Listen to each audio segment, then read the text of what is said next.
Bienvenue sur la Fabrica Centenaire, la chaîne audio et vidéo qui met en avant les experts et les passionnés de nutrition, de santé et de longévité.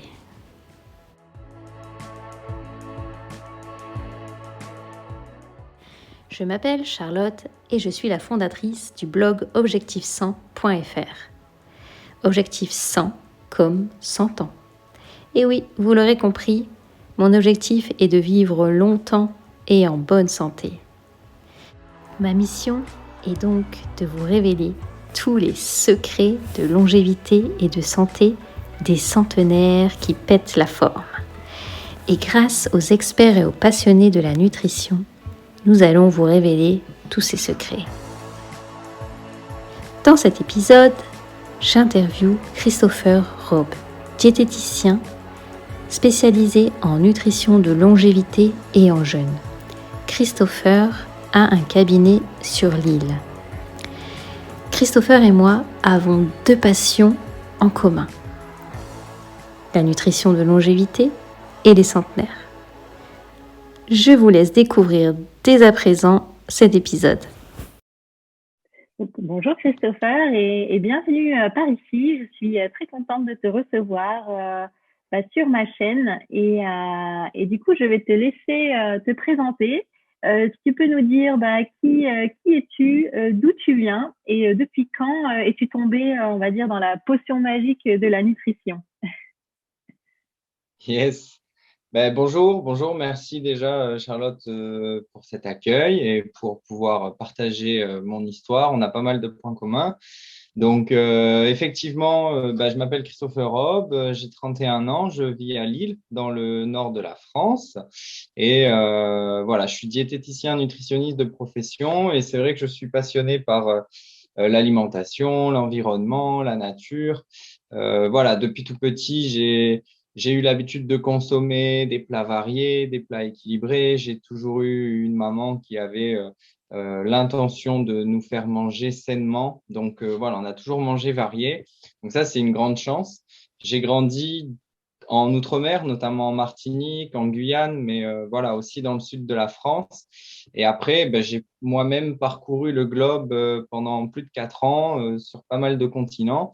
Et tous ces pays, voilà, ils ont forgé la culture de l'alimentation que j'ai aujourd'hui, celle d'une alimentation diversifiée, naturelle, peu carnée, avec une abondance de fruits et légumes, des protéines végétales, voilà, mais aussi surtout des plats gourmands, mais des plats sains en même temps. Donc, c'est vrai que depuis la tendre enfance, j'ai grandi avec la conscience que l'alimentation est importante, que manger varié et équilibré est important. Et au cours de mes voyages, j'ai rencontré beaucoup de végétariens, de crudivores, de végétaliens, des jeûneurs. Et tout ça, ça m'a guidé, ça a contribué à me guider vers des études autour de l'alimentation. Voilà pour la présentation, Charlotte. Merci beaucoup. Ton parcours est très, pour moi, impressionnant puisque j'ai l'impression qu'en fait, tu es tombé dedans tout petit, un peu comme Obélix qui est tombé dans la potion magique. Ce qui n'est vraiment pas le cas de tout le monde. Voilà, pour les personnes qui suivent aussi des études de diététique, des fois, c'est pas le cas ou quand ils étaient plus jeunes, ils ont déjà baigné dans dans cette alimentation saine. Ok, écoute, c'est très bien. J'ai une deuxième question pour toi. Si je te dis nutrition et centenaire, qu'est-ce que cela t'évoque? Alors, quand tu me dis nutrition et centenaire, ça m'évoque tout de suite le régime Okinawa parce que c'est vraiment une région en fait où la densité de centenaire a fait couler beaucoup d'encre. Et c'est vrai que moi, quand le terme centenaire a commencé à m'interpeller, c'était l'époque où on parlait beaucoup d'Okinawa. Et en plus, je me retrouve beaucoup dans cette alimentation parce que c'est une alimentation avec voilà une richesse en légumes, avec des algues, avec du poisson, avec des céréales telles que le riz, les haricots, les produits fermentés. Donc, quand tu me dis nutrition et centenaire, ça m'évoque cette région-là particulière du monde où il y a une grande densité de centenaires et ça donne juste envie de leur ressembler en fait. Voilà. Très bien, oui, bah écoute, je te comprends c'est aussi un des, euh, des points qui m'a vraiment attiré aussi vers euh, ce mode alimentaire des centenaires. On en reparlera un petit peu plus tard, Oui, mais voilà, ok, très bien. il y a une grande Euh, histoire avec le régime Okinawa, toi aussi, ouais. oui, exactement. Il y a une grande histoire où je vais justement faire aussi une vidéo par rapport à ça. Je m'interviewerai moi-même pour ma chaîne. Mais alors, je voudrais revenir en fait sur le fait que tu as fait des études en diététique, donc tu es diététicien. Et est-ce que tu peux nous dire un peu plus sur tes spécialités, si tu en as? Oui, bien sûr. Alors, c'est vrai que tout à l'heure, tu disais que je suis tombé dedans enfin voilà, que je suis tombé dans la marmite quand j'étais petit. C'est vrai que je suis tombé dans cette marmite de comprendre qu'il faut avoir une conscience de ce qu'on mange et de notre alimentation. Mais c'est vrai que le fait de devenir diététicien n'a pas du tout été un choix spontané en sortant des études, puisque j'ai commencé mes études, j'ai repris mes études à l'âge de 23 ans. Donc, c'était pas un chemin qui était complètement écrit. C'est un chemin que j'ai découvert au cours de mes voyages parce qu'en fait, avant de devenir diététicien, via le BTS diététique, hein, voilà, qu'on passe en France en 2 ans, 2 ans et demi, sachant que la plupart des pays en Europe, c'est 3, 4 ans, faut le savoir. Nous, en France, on a une formation qui est très condensée, c'est très lourd, c'est de 2 ans et demi, mais c'est passionnant. Mais avant ça, j'ai obtenu une certification en fait de naturopathe que j'avais repris à distance. Et en fait, c'est cette certification-là qui m'a guidé vers le goût de persévérer en fait dans la science, dans les connaissances autour de la science de l'alimentation en fait. Parce que faut savoir aussi que je suis passionné par le jeûne et par ses vertus depuis l'âge de 18 ans. Et j'ai voulu, après mon BTS, expérimenter le jeûne et me former par la même occasion au sanatorium de Goriachinsk en Russie. C'est un célèbre sanatorium qui a été rendu célèbre par le documentaire Arte, Le jeûne, une nouvelle thérapie. Et je suis depuis l'adolescence les travaux du professeur Walter Longo, qui s'est rendu mondialement célèbre pour ses études cliniques sur le jeûne thérapeutique. Et en fait, depuis le début de cette année, là, 2021, je suis certifié en longévité par la nutrition et le jeûne par la fondation du professeur Walter Longo. Et en fait, c'est une continuité voilà, dans mon chemin entre la naturopathie, la diététique, la longévité, toutes les connaissances autour du jeûne. Mais en fait, cette certification, elle permet de distinguer les différents jeûnes et surtout leurs différentes applications. Parce que dans cette formation et dans le livre écrit par le professeur Walter Longo, le régime de longévité, il démontre les études cliniques qui sont menées sur des personnes avec une nouvelle stratégie alimentaire appelée la FMD, ce qu'on appelle la Fasting Mimicking Diet. Et en fait, c'est une diète qui va imiter les effets du jeûne sans les inconvénients de la privation de nourriture. Et avant, je me permettais d'accompagner beaucoup de jeûneurs grâce à mes connaissances, mais je ne pouvais pas me permettre de prendre en soin certains patients qui souffraient de certaines pathologies parce que le jeûne n'est pas quelque chose qui peut être appliqué par tout le monde ou en tout cas, si vous voulez le faire d'une manière sérieuse, scientifique, sans mettre le patient en danger, vous faites pas jeûner n'importe qui, c'est important.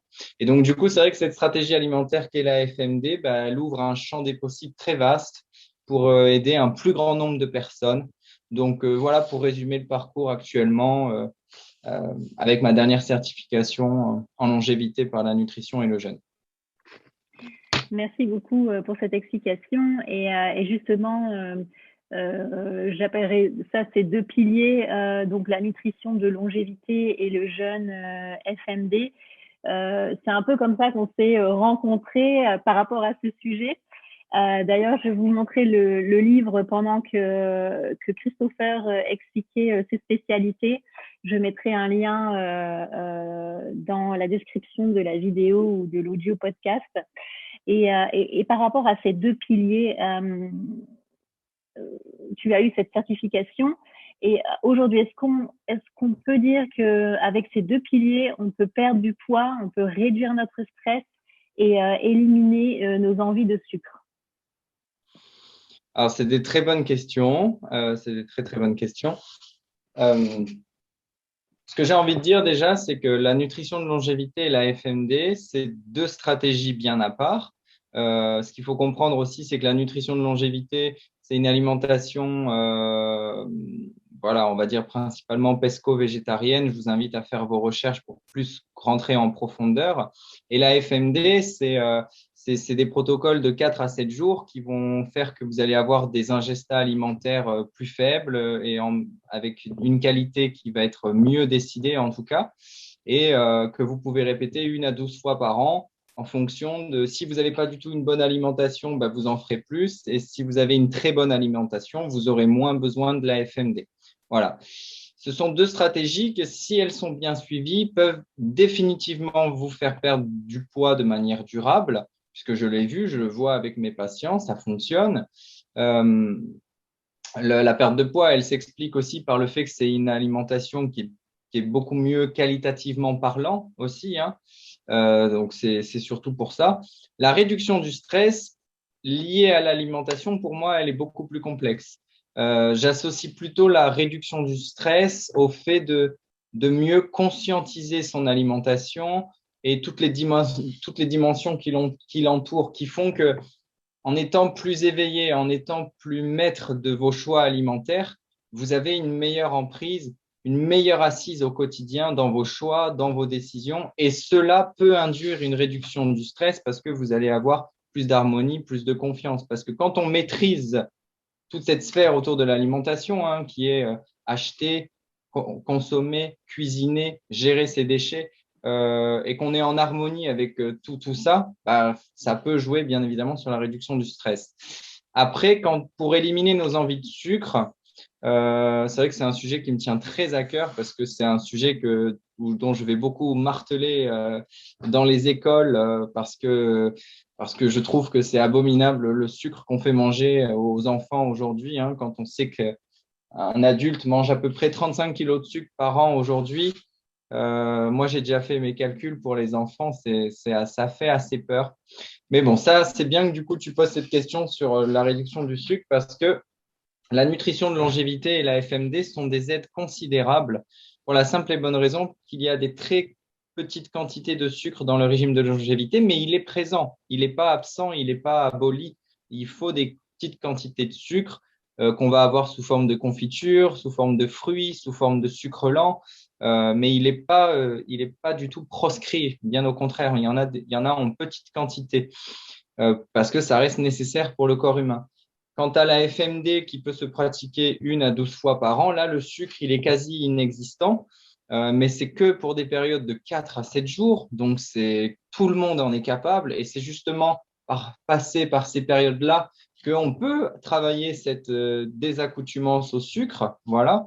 J'ai jamais été une bouche à sucre, mais je sais que plus je jeûne et plus j'ai répété mes jeûnes au cours des années, de plus en plus, je me suis détaché de cette envie de manger sucré.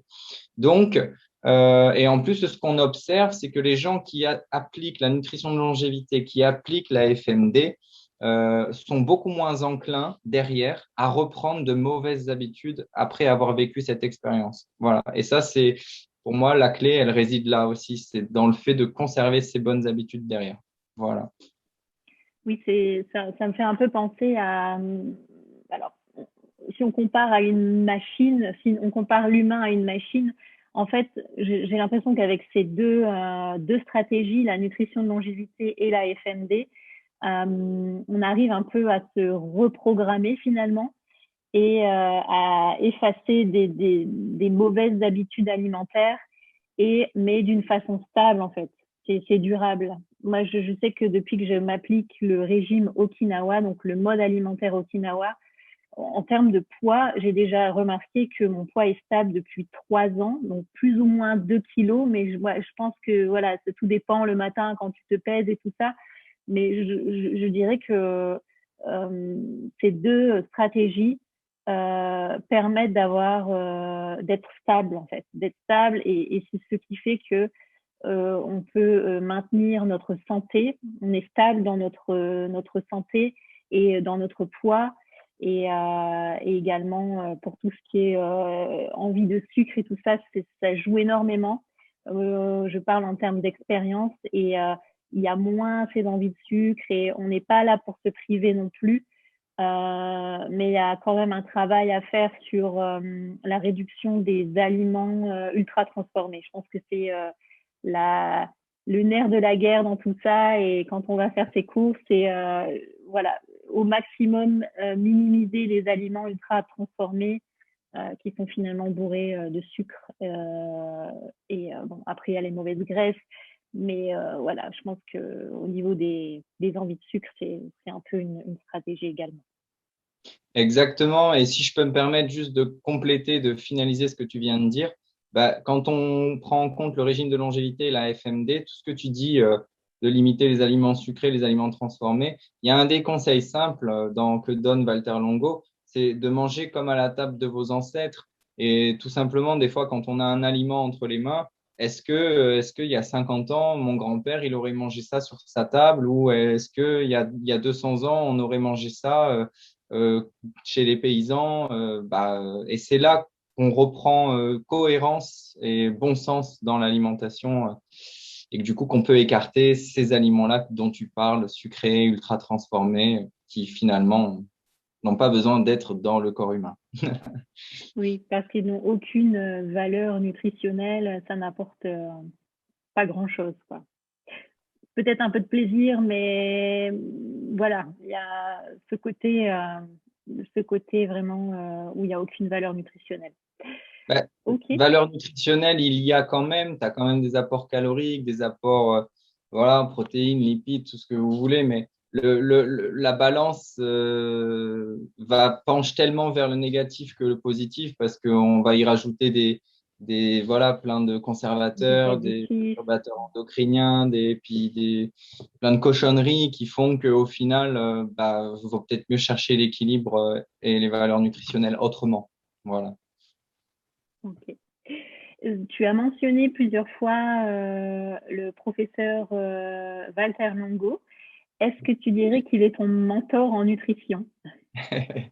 Oui, c'est mon mentor. C'est tout simplement, il n'y a personne d'autre qui pourrait être mon mentor en nutrition parce qu'en fait, ce scientifique représente à la fois une alimentation qui, pour moi, fait beaucoup de bon sens et je vais vous expliquer pourquoi.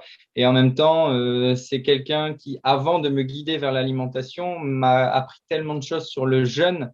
Et à 18 ans, je ne savais pas du tout que je deviendrais diététicien. Je ne savais pas du tout que mon pourquoi, ce serait de pouvoir créer des écosystèmes pour pouvoir accompagner des jeûneurs et accompagner des gens vers une meilleure alimentation. Donc, il est mon mentor à plusieurs niveaux. Aussi parce que l'alimentation qu'il propose, voilà, que j'ai découvert, que je découvre encore, c'est une alimentation qui ressemble énormément à comment j'ai l'habitude de m'alimenter. Et donc déjà, ça fait beaucoup écho. C'est une alimentation principalement pesco-végétarienne. Donc, je suis passé par beaucoup de périodes végétariennes dans ma vie en n'ayant pas toujours les bonnes connaissances avant d'être diététicien. Et pour être végétarien, il faut avoir beaucoup de connaissances pour garder une bonne santé. Et l'alimentation pesco, mais je suis pas favorable non plus, pour moi personnellement, à une alimentation 100% végétarienne dans laquelle je ne prends pas du plaisir à 100%. Donc, le compromis de Walter Longo avec cette alimentation pesco-végétarienne, le fait de manger 2 à 3 fois du poisson par semaine et après de faire principalement des repas végétariens. J'admire cette alimentation parce que c'est une alimentation que Walter Longo ne mentionne pas comme ça, mais c'est une alimentation qui va être durable pour notre environnement aussi. Et ça, c'est quelque chose dont les diététiciens aujourd'hui ne font pas beaucoup mention parce que, après, c'est propre à chacun, mais pour moi, je prends énormément en compte la protection de l'environnement dans notre alimentation. Elle est fondamentale. Et c'est un bonheur de pouvoir mettre en avant ce régime de longévité parce que la protection de l'environnement, elle est sous-jacente, elle est inclue dans ce programme. Et en plus de ça, j'ai découvert dans un documentaire récemment que si on faisait des zones de pêche interdites, par exemple, dans certaines parties de l'océan, on établissait des zones où la pêche était interdite, eh bien, ça permettait en fait d'avoir une abondance de poissons dans ces régions-là de l'océan qui ensuite vont profiter et vont dériver à toutes les zones où les pêcheurs ensuite sont autorisés. Donc, on peut régénérer les océans aussi de cette façon-là. Et voilà, on n'a pas besoin de partir vers une alimentation 100% végétarienne, 100% drastique pour forcément protéger l'environnement et qu'on ait un futur. Il y a des solutions aussi dans le fait de encore consommer quelques protéines animales. Et en plus, dans cette logique d'être centenaire, de vivre vieux, longtemps, en bonne santé, c'est important de manger un petit peu de protéines animales.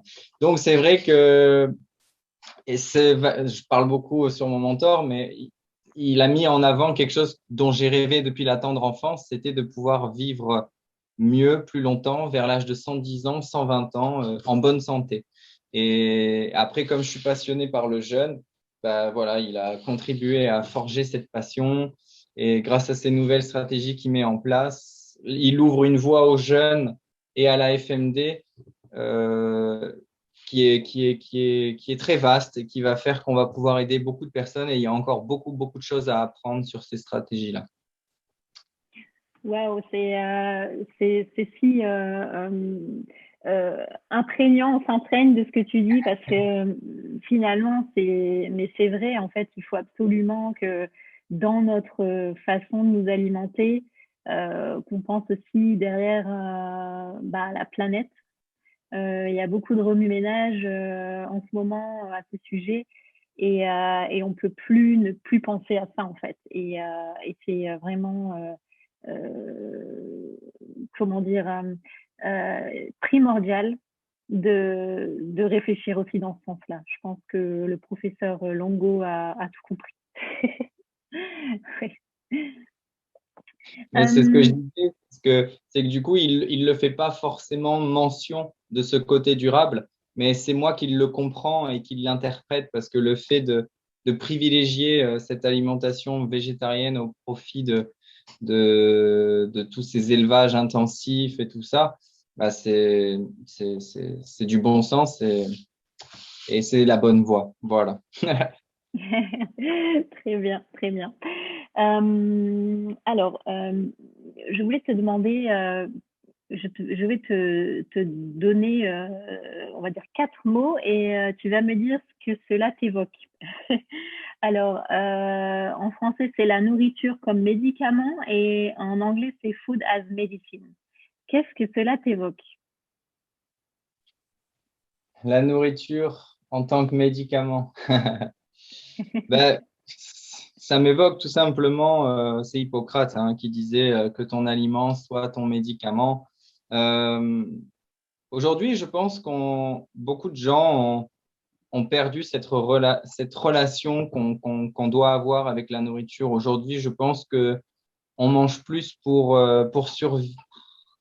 J'ai oublié le terme de l'expression souvent qu'on donne, mais on mange plutôt pour vivre que pour survivre. Voilà, c'est ça. L'alimentation, elle a pris une place, et puis encore plus avec l'année 2020 qu'on a traversée, où beaucoup de plaisirs, en fait, finalement, ne se font qu'autour de l'alimentation, parce qu'on est privé d'autres sources de plaisir. Et, euh, et c'est vrai que on n'a plus, enfin, dans ma population générale, on voit pas forcément l'alimentation comme une médecine, comme un bouclier pouvant nous protéger contre beaucoup de choses. On traite plus notre corps forcément comme un temple. On y met des aliments de toutes sortes. Parfois, on traite notre estomac comme une poubelle parce que du coup, on va vouloir absolument finir son assiette parce qu'on a été éduqué comme ça, mais là, le corps, il a plus faim. Donc, bah, allez, on termine. Donc, c'est vrai qu'il c'est plein de petits exemples qui font que je pense qu'aujourd'hui, on a un peu perdu cette notion que l'alimentation pouvait être notre médecine. Et j'aurais juste envie de dire aussi, par rapport à l'époque actuelle qu'on vit, que on peut avoir des masques beaucoup plus important et beaucoup plus protecteur à l'intérieur de notre corps en stimulant ce qu'on appelle un système immunitaire et un système immunitaire qui trouve toutes ses fonctions quand on apporte aux cellules de l'organisme et aux bactéries de l'organisme toute la nourriture dont ils ont besoin pour faire en sorte qu'on vive en pleine santé. Voilà. Oui, oui, encore une fois, je te rejoins là. Et en fait, moi, j'essaie de trouver une analogie à ces mots, donc food as medicine. Et en fait, je me dis, mais en fait, si j'achète un médicament, déjà, on va certainement me le prescrire avant que je puisse l'acheter. Et je me dis, mais en fait, en général, tout le monde aurait besoin de conseils en nutrition, d'indications pour savoir ce qu'on va ingurgiter. Et donc moi, ces mots-là m'évoquent ça en fait. Ils me disent, mais en fait, voilà, je dois faire attention à ce que je mange, je dois m'alimenter de façon saine, mais où trouver l'information, comment être sûr que ce que je mange est bon pour ma santé. Et là, en fait, je vois vraiment, pour moi, c'est vraiment impératif que les gens soient éduqués sur cette façon de s'alimenter. Et je sais que toi, tu interviens beaucoup dans les écoles, c'est ça, dès le plus jeune âge, pour que les enfants aient cette éducation nutritive, je ne sais pas si on peut l'appeler comme ça, mais voilà, il faut être conscient de ce qu'on met dans notre corps. Et si on le compare à un médicament qu'on achète en pharmacie, on se demande toujours, ah ok, je dois prendre ça, quels sont les effets que ce médicament aura sur mon corps. Et je pense qu'on doit exactement penser la même chose quand on mange quelque chose. C'est même plus important. J'aime beaucoup ta définition. Je viens de comprendre quelque chose, c'est bien. J'aime beaucoup ta vision. Ouais. Ok. Alors, Christopher, je pense que tout le long de cette interview, tu as donné beaucoup de recommandations à notre audience par rapport à comment on peut faire pour vivre le plus longtemps et le plus sainement possible.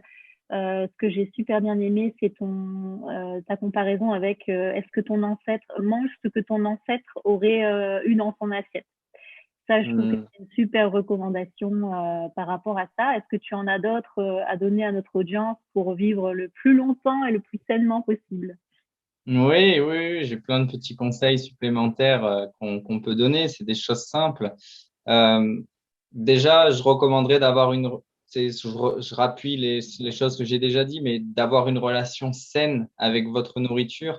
Et quand on a une relation saine avec sa nourriture, c'est déjà connaître sa provenance, c'est connaître sa qualité, c'est privilégier des produits qui vont être locaux, qui vont être de saison, préférer des produits sans intrants chimiques. Voilà. Si déjà vous faites tout ça, c'est une bonne base. Ensuite, à mes yeux, pour vivre longtemps et sainement, il faut être heureux. Vous devez être heureux. Voilà. Et pour être heureux, ben, ça, c'est une priorité. Vous devez vous lever le matin en faisant ce qui vous plaît profondément. Parce que si vous vous levez pas pour accomplir la mission que vous avez envie d'accomplir, votre bonheur, il est mis en danger. Donc, et pour vivre vieux longtemps en bonne santé, il faut être heureux. C'est indispensable. Walter Longo parle beaucoup de cette dimension affective, sociale. Alors, c'est vrai que je parle aussi de garder des liens sociaux avec sa famille, avec ses amis. C'est fondamental.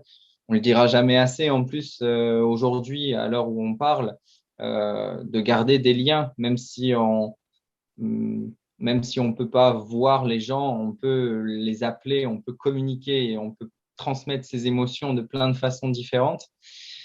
Après, j'aurais envie de parler de deux points qui sont importants aussi. C'est de boire une eau et une eau de grande qualité aujourd'hui. Donc voilà, parce que l'eau, c'est notre premier aliment. Donc je ne vais pas tout détailler parce que je pourrais parler longtemps de l'eau, c'est un sujet passionnant. Et après, pour assurer une longévité, pour moi, il y a la nutrition de longévité, bien évidemment, il y a l'alimentation, mais Walter Longo aussi en parle.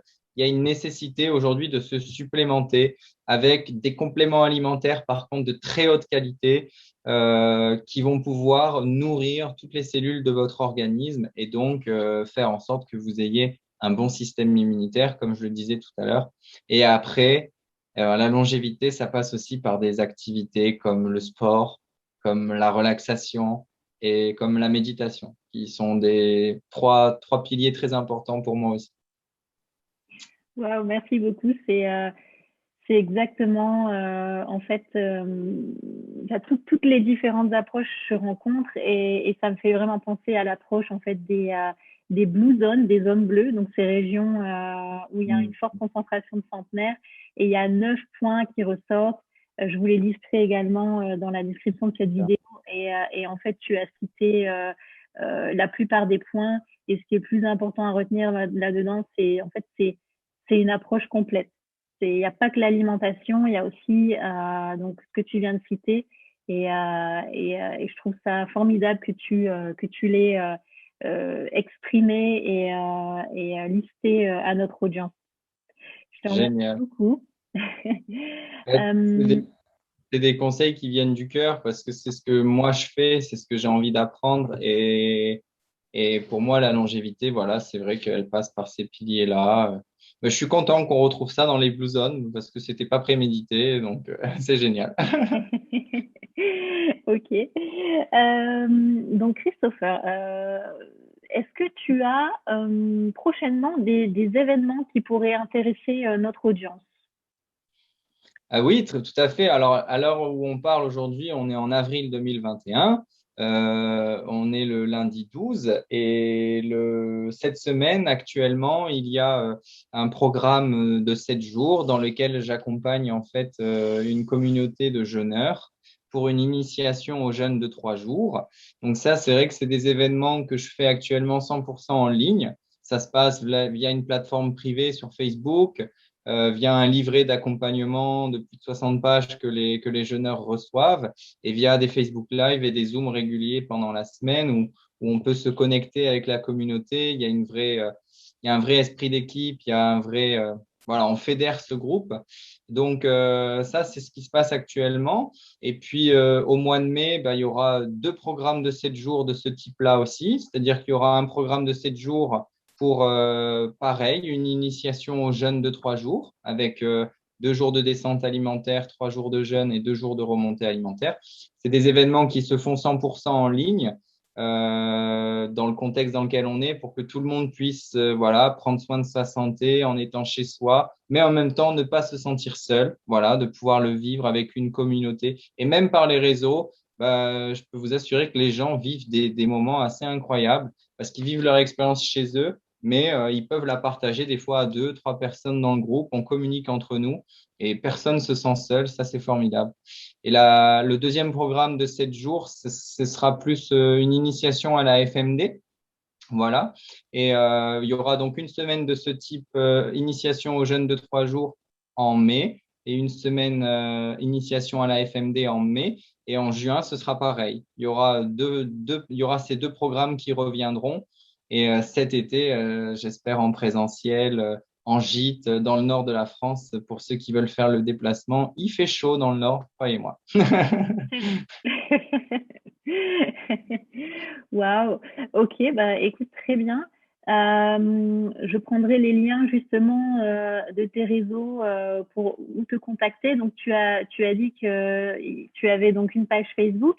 Tu as Oui. également une chaîne YouTube et un blog. C'est bien ça? Effectivement, j'ai la chaîne YouTube qu'on pourra mettre dans le descriptif de la vidéo. J'ai la page Facebook, le profil Facebook. Et puis après, on peut me retrouver sur, voilà, sur mon site internet, La Spirale du Bien-être. Et c'est important de mettre le lien pour que les gens puissent cliquer et se retrouver tout de suite dessus. Très bien, très bien. Waouh, bah écoute, Christopher, on arrive en fin d'interview. Et j'ai une dernière question pour toi. Je pense que tu as vaguement répondu à la question pendant l'interview, mais je vais la répéter. Question finale. Est-ce que tu aimerais être un centenaire et si oui, pourquoi? Ah oui. Oui, oui, oui. Alors, cette réponse, je l'ai eue il y a pas si longtemps que ça dans ma vie. Pourquoi je voulais vraiment être un centenaire? Euh, En fait, le fait de vivre vieux et plus longtemps, en bonne santé, déjà, ça, c'est formidable. Parce que de pouvoir atteindre 110 ans, 120 ans et en étant encore en pleine forme, de voir comment le monde y va évoluer, c'est formidable. Et je pense que ce qu'il y a de plus formidable dans le fait de vivre âgé et longtemps, ça va être dans cette opportunité de voir notre descendance grandir, tout simplement, de voir nos enfants et de voir les enfants de nos enfants et de voir nos arrière-petits-enfants et en fait de voir en fait toutes les générations qui vont pouvoir découler de nous et toute cette vision euh, qu'on aura voulu partager au monde, l'impact qu'on aura voulu avoir, et ben, de voir de quelle façon il va s'étendre au cours des prochaines décennies. Je pense que pour moi, voilà, le vrai bonheur d'être un centenaire, il réside dans cette possibilité d'avoir encore plus de temps, parce que le temps, c'est tout ce qu'on a, hein, et d'avoir plus de temps avec nos proches et de partager encore plus de moments avec nos familles, nos amis, parce que le bonheur, il passe par les relations humaines, en fait. Et sans friction humaine, sans relation humaine, on aura beau être tout seul sur une île déserte ou chez soi, dans le plus bel endroit du monde, si on est tout seul, il n'y a pas lieu d'être. Donc, voilà, le bonheur passe par le pouvoir vivre ses relations le plus longtemps possible. Ouais, Christopher, tu m'as donné des frissons avec ta réponse. Oui, non, je suis, voilà, c'est tellement ça.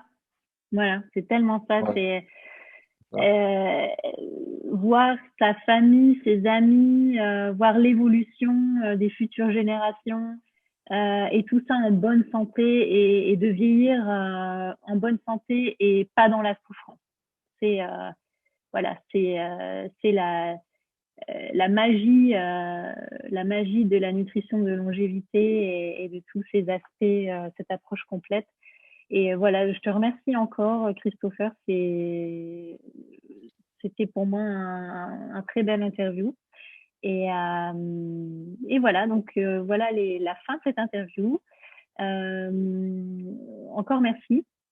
Je te remercie, Charlotte. Merci infiniment déjà pour cette opportunité de partager et puis pour ta confiance et puis pour tout ce que tu entreprends avec ton blog, ta chaîne, ta vision. Voilà, c'est un bonheur que tu sois venu vers moi et je pense qu'on a encore plein de choses à faire ensemble, à se nourrir de nos expériences. Donc, je te félicite et merci encore pour cette opportunité de pouvoir partager ça à ta communauté. Merci, Christopher, et à bientôt. À bientôt, Charlotte. Et nous voilà en fin d'épisode et je vous remercie énormément pour votre écoute. Vous pouvez laisser un commentaire, une note, une étoile pour faire évoluer la chaîne. Vous retrouverez Christopher sous ses réseaux que je listerai dans la description. En attendant, je vous souhaite une très bonne journée et je vous dis rendez-vous au prochain épisode. En attendant, gardez la santé, c'est ce qu'on a de plus précieux.